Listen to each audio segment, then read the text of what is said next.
मेरे सभी दोस्तों को और सभी साधकों को बहुत दिल से प्रणाम करता हूँ। आज कहाँ से बात शुरू करूँ मुझे समझ में नहीं आ रहा। मिक्स्ड इमोशंस है मेरे अंदर और सच में ये समझ नहीं आ रहा कि बात को शुरुआत कहाँ से करूँ।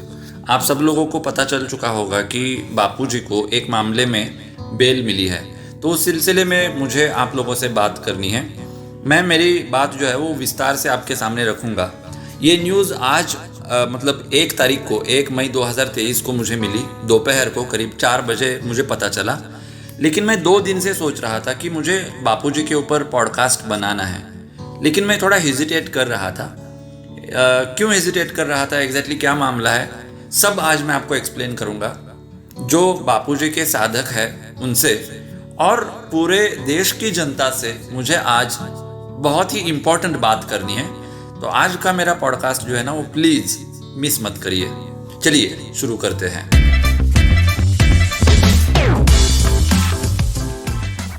तो बात कुछ ऐसी है कि बापूजी को एक मामले में बेल मिल चुकी है। मतलब जितना मैं जानता हूँ कुल 3 केसेस तो मैं जानता हूँ बापूजी के ऊपर जो चल रहे हैं। एक राजस्थान का है, दूसरा गुजरात का है और तीसरा ये वाला सुप्रीम कोर्ट में बापूजी ने फर्जी दस्तावेज दिए हैं। इस टाइप का एक केस बापूजी के ऊपर डाला गया था और इस मामले में जो है बापूजी को आज जयपुर का जो हाई कोर्ट है राजस्थान में, तो उसने बेल दे दी। सबसे पहले जब मुझे ये न्यूज़ पता चली तो मैं अंदर से बहुत खुश हो गया। मुझे ऐसा लगा कि मुझे ऐसा लगा कि अब बापूजी बाहर आ ही जाएंगे। लेकिन फिर मैंने आराम से थोड़ा देखा, थोड़ा मैंने समझने की कोशिश करी, थोड़ा मैंने स्टडी करने की कोशिश करी और बाद में पता चला कि सिर्फ एक केस में बेल मिलने से बापूजी बाहर नहीं आएंगे।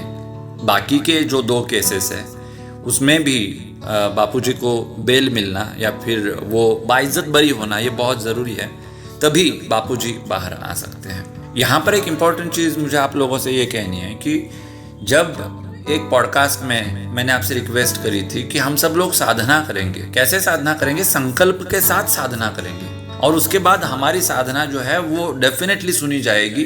भगवान इतने सारे लोगों के इमोशंस के साथ खिलवाड़ नहीं कर सकता, बापूजी बाहर आएंगे। उस पॉडकास्ट में बहुत सारे लोगों ने मजाक बनाया, बापूजी के बारे में उल्टी सीधी बात करी। बहुत बुरा लगा मुझे दिल को और कहीं ना कहीं मैं भी सोचने लगा कि क्या सच में साधना करके बापूजी बाहर आ सकते हैं?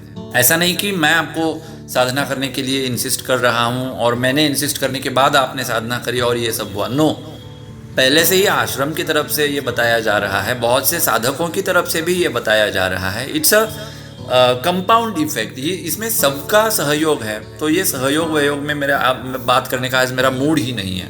कहने का तात्पर्य सिर्फ इतना कि संकल्प के साथ अगर हम साधना करते हैं तो वो साधना डेफिनेटली फलित होती है और इसका एक सिम्टम आज हम लोगों को देखने को मिला है। हमारी साधना को और ज़्यादा इंटेंस बनाएंगे हम लोग और ज़्यादा साधना करेंगे और जल्द से जल्द बापूजी को, हमारे बापूजी को जेल से बाहर लाकर ही हम रहेंगे। बापूजी के साधना के बारे में उनको छुड़वाने के लिए हमको क्या करना पड़ेगा, इसके बारे में मैंने जो पॉडकास्ट किया था वो मैं यहाँ ऊपर पिन कर रहा हूँ। उसका लिंक मैं डिस्क्रिप्शन में भी आपको दे दूँगा। अगर आपने वो पॉडकास्ट नहीं देखा है, सुना है, तो कृपया करके उस पॉडकास्ट को भी आप सुन लीजिए। अब जो मैंने कहा था ना, इम्पोर्टेंट बात करनी है, 2 बातें करनी है। सबसे पहली बात ये कि जब मैं बापूजी के ऊपर पॉडकास्ट कर रहा था तो कुछ लोग मेरे पर ये इल्ज़ाम लगा रहे थे कि मैं बापूजी के नाम पर यूट्यूब के ऊपर जो है दुकान खोल के रख रहा हूँ और मेरा इंटेंशन सिर्फ इतना है कि मेरे को यूट्यूब में ग्रो करना है और सब्सक्राइबर्स बढ़ाने हैं, व्यूज़ लाने हैं, इसलिए मैं बापूजी को मुद्दा बनाकर। तो ये मुझे बहुत बुरा लगा था। वो कुछ ही लोगों ने कमेंट्स करे थे उस टाइप के, शायद 10 से भी ज़्यादा नहीं लोग थे वो, लेकिन वो मेरे को चुभा। वो मुझे अंदर से लगा कि कहीं मैं वैसे तो नहीं कर रहा, मेरे को ऐसा नहीं करना है। देखिए, मैं बापूजी का साधक नहीं हूँ, पहले से नहीं हूँ। मैं बापूजी को डिटेल में नहीं जानता क्योंकि मैं जब छोटा था, टीन एज में था, तब बापूजी को सजा हुई थी और मेरे दिमाग में यही ठूसा गया था कि वो मुझे बोलना भी नहीं है लेकिन बापूजी गलत है, इस तरह से मुझे बताया गया था और इसलिए मैंने इसके बारे में कभी विचार ही नहीं किया था। लेकिन जब मैंने खुद से इन्वेस्टिगेशन किया, जब मुझे अंदर से रियलाइज हुआ, अंदर की मेरी आवाज़ कहने लगी कि बापूजी हमारे निर्दोष है, तो उसके बाद मैंने पॉडकास्ट बनाया था। मुझे सच में पता नहीं चल रहा मेरा और बापूजी का क्या रिश्ता है और बापूजी ने मुझे ये यूट्यूब का आशीर्वाद क्यों दिया, मुझे सच में पता नहीं है। मैं ये जो है वो बापूजी की लीला मानता हूँ बस, लेकिन ऐसा हुआ है। लेकिन आप लोग प्लीज समझ जाइए कि मैं बापूजी को मुद्दा बनाकर यूट्यूब में ग्रो होना नहीं चाहता। मैं कौन होता हूँ बापूजी को मुद्दा बनाने वाला, क्या औकात है मेरी, हाँ। लेकिन ये जो इस टाइप के कमेंट्स आए थे जिसकी वजह से फिर मुझे बहुत लग रहा था कि बापूजी के बारे में ना बात करनी है, बापूजी के बारे में ना बात करनी है, लेकिन मैं पॉडकास्ट ही नहीं बना रहा था। फिर फाइनली 2 दिन पहले मैंने डिसाइड कर लिया कि अब बहुत दिन हो चुके हैं, 2 महीने तो एटलीस्ट हो चुके हैं शायद, तो अब मैं शायद कर सकता हूँ, तो मुझे करनी है बात, मैं बात करना चाहता हूँ। ये 2 दिन से मैं सोच रहा था और अचानक आज ये न्यूज़ मिली कि बापूजी को बेल मिली है और मुझे बना बनाया मुद्दा मिल गया। मतलब ये बापूजी की लीला ही तो है ना। देखिए, चमत्कार होते हैं विश्व में, यूनिवर्स में, लेकिन चमत्कार देखने के लिए आपको तैयार होना पड़ेगा, आपको तैयार रहना पड़ेगा। आपके पास वो चमत्कार देखने लायक आंखें होनी चाहिए, तभी आप चमत्कार देख पाएंगे। तो इसलिए मैं बहुत विनम्रता से आप लोगों को बताना चाहता हूँ, हाथ जोड़ के बताना चाहता हूँ कि सिर्फ यूट्यूब में ग्रो होने के लिए मैं बापूजी के ऊपर बात नहीं कर रहा। मुझे अंदर से लगता है यार, मैं इमोशनल हो जाता हूँ इस मुद्दे को लेकर, मैं इमोशनल हो। आप लोगों को एक बात बताऊँ, जो दूसरी इंपॉर्टेंट बात है वो यही है कि मैं, सही बात है, बहुत सारे लोगों ने ये कमेंट किया था कि मेरा रिसर्च नहीं है। सही है, मेरा रिसर्च नहीं है, मैं बहुत इनोसेंट हूँ, जो मेरे दिल में आता है वही मैं बात करता हूँ। और हो सकता है कि मेरी बात गलत हो, क्योंकि मैं एक्सपर्ट नहीं हूँ, मैं खुद बता रहा हूँ ना आपको कि मैं एक्सपर्ट नहीं हूँ। तो ये बापूजी का पूरा सीन मेरे पिक्चर में आने से पहले मोदी जी को मैं भगवान मानता था, मोदी जी को मैं एक योगी मानता था, मोदी जी को मैं एक युग प्रवर्तक मानता था। इतनी इज्जत थी मोदी जी के बारे में मेरे दिल में कि मैं आपको बता नहीं सकता, उतनी इज्जत थी। बापूजी के साधक जिस तरह से बापूजी को चाहते हैं उसी तरह से मैं मोदी जी को चाहता था, समझ लीजिए मैं जो कह रहा हूँ। लेकिन आज नहीं इज्जत कर पाता मैं उनकी, क्योंकि मुझे सच पता चल चुका है। और जब तक इससे आगे अगर कुछ है और वो मुझे पता नहीं चलेगा, तो जो मुझे पता चला है उसे ही मैं सच मानूंगा। ऐसा नहीं है कि मुझे किसी ने कान में आकर बता दिया और मैंने मान लिया। मैंने इसको ना पूरा तराशा है, मैंने पूरा तराशने के बाद मैं इस निष्कर्ष पर आया हूं कि बापूजी को तकलीफ देने वाले, बापूजी को जेल के अंदर करने वाले, बापूजी के खिलाफ षड्यंत्र करने वाले दूसरे कोई नहीं थे, सिर्फ और सिर्फ मोदी जी थे। मोदी जी को बहुत अच्छी तरह से ये पता था कि कांग्रेस की और बापूजी की नहीं बनती, बीजेपी बापूजी के बहुत करीब है। अगर बापूजी जेल के अंदर जाते हैं तो पूरी दुनिया कांग्रेस के ऊपर ही शक करेगी, कोई सोच भी नहीं पाएगा कि ये मैंने किया है। इस टाइप से सोचकर ही मोदी जी ने ये किया था। जो किस्सा मुझे पता चला है वो कितना सच है कितना झूठ है मुझे पता नहीं, लेकिन एक आश्रम के विवाद में एक बार बापूजी ने फटकार लगाई थी मोदी जी को, और उसके बाद मोदी जी का ईगो हर्ट हुआ था और मोदी जी ने कहा था कि मैं देख लूंगा इसको कैसे हैंडल करना है, और उसके बाद कुछ हुआ था। इस तरह की कुछ चीज़ें हैं। अब ये कितना सच कितना झूठ मुझे पता नहीं, लेकिन एक बात मुझे अंदर से पता चल रही है कि इस सब के पीछे मोदी जी है। ये क्यों कह रहा हूं मैं आपको, क्योंकि अगर इसके पीछे मोदी जी नहीं होते तो आज बापूजी बाहर होते।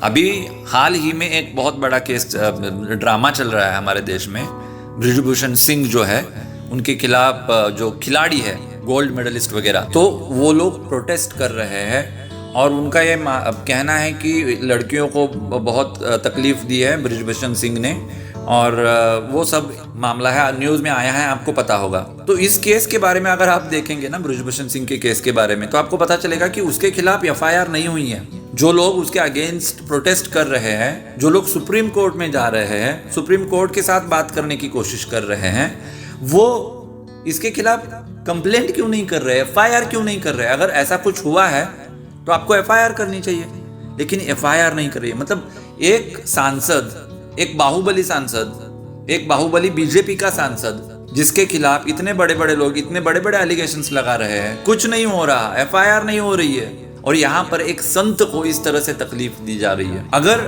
मोदी जी सच में मानते बापूजी को, बापूजी के वो भक्त होते, तो आज बापूजी जेल के अंदर नहीं होते, एटलीस्ट उनको बेल मिल जाती, एटलीस्ट उनको बेल मिल जाती। ये कह रहा हूं मैं। कितने सारे कोर्ट के जजमेंट्स है जो इन लोगों ने इन्फ्लुएंस किए हैं, तो इसलिए ना ये मैं मानने के लिए तैयार ही नहीं हूं कि मोदी जी इसके पीछे नहीं है। क्योंकि जब ये घटना हुई तो राजस्थान में बीजेपी की सरकार थी, गुजरात में तो बीजेपी की ही थी, आज भी बीजेपी की है। आज केंद्र में भी बीजेपी की है। 2013 के बाद ये सब मामला शुरू हुआ था, तो उसके बाद सेंटर में भी बीजेपी की सत्ता आई थी। तो ये सब होने के बाद बापूजी के खिलाफ इतना सारा षड्यंत्र हो रहा है, तो ये कांग्रेस ने किया है, ये मैं मानने के लिए तैयार नहीं हूँ। तो देखिए कि बापूजी की वजह से मेरी सोच में कितना बड़ा अंतर आ गया। जिस व्यक्ति को मैं भगवान मानता था, जिस पार्टी को मैं अकेली पार्टी मानता था, कोई ऑप्शन ही नहीं मानता था मैं, जो पार्टी का मुख्य संगठन है, जो वैल्यू मैं उसे देता था, उन सब के बारे में मैं रिसर्च करने लगा और उन सब के बारे में मेरे विचार बदलते गए। बहुत सारे लोगों को ये अच्छा नहीं लगेगा जब मैं बीजेपी को और मोदी जी के बारे में कह रहा हूँ, लेकिन क्या करूँ, फैक्ट है तो है। मैं कहता हूँ ना हमेशा, सच कड़वा होता है। अब है सच कड़वा, तो मैं क्या कर सकता हूँ। तो इतना बड़ा परिवर्तन मेरी सोच में आया। अगर मैं अंधभक्त होता तो मैं कभी ये स्वीकार ही नहीं करता, जैसे बाकी के लोग कमेंट करते हैं। यार, कमेंट करने वाले जो लोग हैं उनको मैं हाथ जोड़कर रिक्वेस्ट करना चाहता हूँ, एटलीस्ट लैंग्वेज का तो आप ख्याल रखिए। आपको जो कहना है वो कहिए, लेकिन लैंग्वेज के बारे में तो सोचिए ना, आप किस लैंग्वेज में बात करते हो। जो बापूजी के साधक है, उनके कमेंट्स देखकर लिटरली मेरे आंखों में पानी आ जाता है। वो कहते हैं हमारे बापूजी, हमारे बापूजी, मेरे बापूजी, मेरे बापूजी निर्दोष है। जब इस तरह के कमेंट्स ये इनोसेंस के साथ मैं पढ़ता हूँ, तो मेरे दिमाग में सिर्फ और सिर्फ एक ही चीज़ आती है, इन इनोसेंट चीज़ों के, इमोशंस के साथ जो भी बंदा खेल रहा है ना, भगवान उसे माफ़ नहीं करेगा। आप भी यही हैं, मैं भी यही रहूँगा। हम लोग इतने जल्दी मरने वाले तो है नहीं। देखेंगे जिस भी इंसान ने, जिस भी व्यक्ति ने हमारे बापूजी को तकलीफ दी है, उसके साथ क्या होता है हम डेफिनेटली देखेंगे। तो ये दूसरी इंपॉर्टेंट चीज़ मुझे आपको बतानी थी। ये मैं क्यों बता रहा हूँ, क्योंकि बहुत सारे लोगों ने मुझे बताया कि बापूजी को कभी राजनीतिक पार्टी नहीं खोलनी थी, वो उनका इंटेंशन नहीं था। अब देखिए, मैं सच की खोज में था, मुझे तलाश करनी थी सच की, तो वो वाला मुद्दा लगा मुझे कि एक वैलिडेट मुद्दा हो सकता है, और इसलिए मैंने वो कहा था।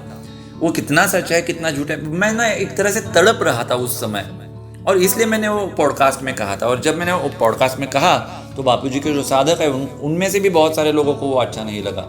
अगर आपको अच्छा नहीं लगता ना, अगर आपको लगता है कि मैं गलत हूँ, तो हो सकता है मैं गलत हूँ, तो आप मुझे डांटिए मत। अगर आप डांटेंगे तो आपके और मेरे बीच में एक फासला बन जाएगा। अगर मैं गलत हूँ तो आप मुझे करेक्ट करिए। मैं आपको अलाउ कर रहा हूँ, मैं खुद को आपको सौंप रहा हूँ एक तरह से। अगर कोई मुद्दा मैं गलत बता रहा हूँ तो आप लोग मुझे करेक्ट करिए, क्योंकि इस लड़ाई को हम सब लोगों को मिलकर लड़ना है। और इसलिए जाते जाते फिर एक बार मैं आप सब लोगों से हाथ जोड़कर प्रार्थना करना चाहूँगा कि हमारे बापूजी बहुत जल्द जेल से बाहर आए। इसलिए संकल्प के साथ आप लोगों को साधना करनी है। इससे पहले वो वाला जो मेरा संकल्प वाला जो वीडियो पॉडकास्ट है वो मैंने पिन किया है। एक ही वीडियो या फिर पॉडकास्ट को दोबारा पिन नहीं कर सकता, और इसलिए यहाँ पर पिन नहीं कर रहा हूँ, लेकिन डिस्क्रिप्शन में आपको उस वाले पॉडकास्ट की लिंक मिल जाएगी। अगर आपने नहीं देखा है तो देखिए, और ज़्यादा से ज़्यादा लोगों तक मेरी बात पहुँचाइए। आज मैं बापूजी के बारे में बात कर रहा हूँ तो मैं ये नहीं कहूँगा आज कि मेरे चैनल को सब्सक्राइब करिए, लाइक करिए, शेयर करिए। अगर आपको लगता है तो करिए, वरना छोड़ दीजिए। मेरे लिए इम्पोर्टेंट है कि मेरे बापूजी बाहर आने चाहिए। जाते जाते यहाँ पर मैं YouTube का आभार व्यक्त करना चाहता हूँ कि YouTube ने मुझे ये अपॉर्चुनिटी दी कि मैं इतने सारे लोगों के साथ बात कर पाया, इतने सारे लोगों के साथ मैं कम्युनिकेट कर पाया, मेरे विचार मैं आपके सामने रख पाया। फिर एक अगले पॉडकास्ट में आप लोगों से मुलाकात करने के लिए आऊँगा। तब तक नारायण नारायण नारायण नारायण।